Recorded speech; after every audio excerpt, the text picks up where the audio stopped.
Hi everyone, and welcome back to my channel True Crime and Trials, and here I like to watch trials and report back on them for those that may have watched them but want to go over it again or may have missed something. So that's what I do here.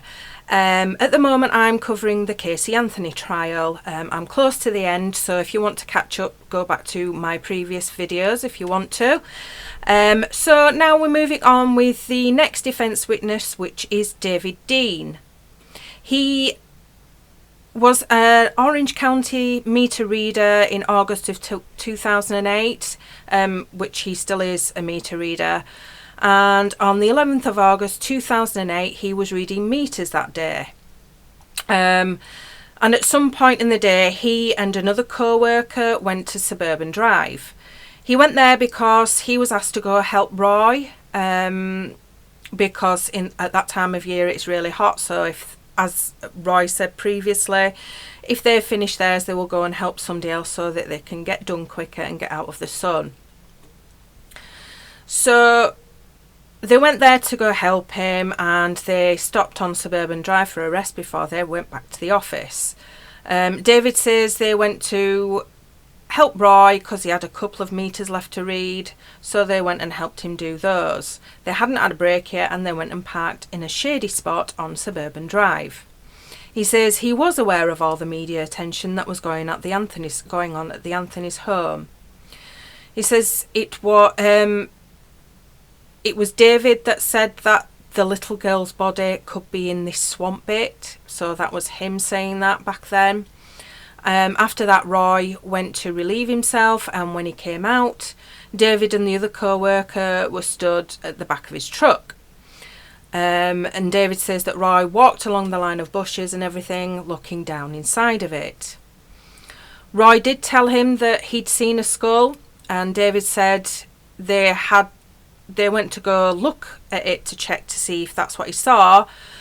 So they headed that way, but he almost stepped on a dead rattlesnake, and at the time David found the snake more of an interest than a skull. David thought Roy was probably joking anyway, and it wasn't serious, because he says if Roy was serious about it, he would have kept on at them to go and look. Fair enough. He says they did discuss the case at the office, throughout before, this incident with Roy. He says when they got back to the office, people gathered round to look at the snake and take pictures, and the topic of the skull didn't come up again. David saw Roy the next day at work, and Roy didn't tell them about calling 911, nor did he tell them that he called the day after, and the day after that, and the day after that. In fact, he didn't tell them he called at all, or that he had met law enforcement at the area on Suburban Drive. It was only on 11th of December 2008 that he heard anything about the skull, since Roy said he might have seen it back in August. On the 11th of December he heard a call come over the radio from Roy. Roy explained what he had found, and David said, "I told you she was in there," although David didn't see the skull. So David kept the snake he found and kept it in the freezer. Is that a normal thing? Law enforcement eventually came and took it from him, and they did say to him that they would do an autopsy. He says that Roy went about 25 feet into the woods. So the cross-examination. So due to David saying that he thought her body might be in the woods, it is this statement that led Roy to go have a look. So the next defence witness is Alex Roberts. He is the senior meter reader, but back in 2008 he was a supervisor and was the supervisor of Roy Kronk. On the 11th of December 2008, Roy didn't read any meters that day.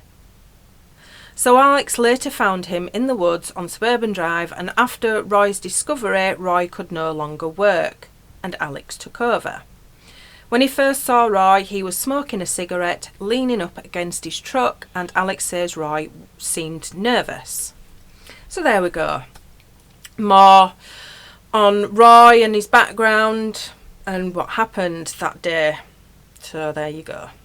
I will be back with more in more videos. Until then, bye for now.